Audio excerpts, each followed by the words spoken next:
প্রচণ্ড গরমে বাড়িতে থাকতে একেবারেই মন করছিল না। তাই মাকে বললাম, চলো রেডি হয়ে আমরা একটু বাইরে বেরিয়ে আসি। এই যে আমি রেডি হয়ে গেছি আর আমার মাও রেডি হয়ে গেছে। এরপর আমরা বাইরে বেরিয়ে পড়লাম।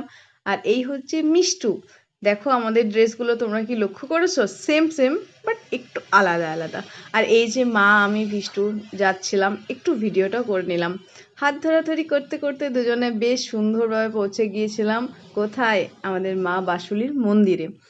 যেটার বাইরেটা দেখো, একটু দেখিয়ে নিলাম তোমাদের, যারা যারা দেখোনি তারা তারা দেখে নাও।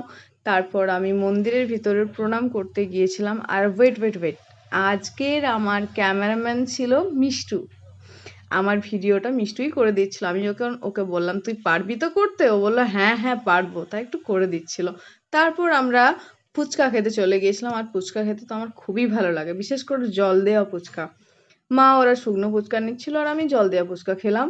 আর ঠিক তারপরেই আমরা চলে গিয়েছিলাম কাটলেটের দোকানে, যেটা তো খুবই সুন্দর লাগে আমার খেতে। আর ঠিক কাটলেট খাওয়ার পরেই আমরা চলে গিয়েছিলাম পাপড়ি চাট খেতে।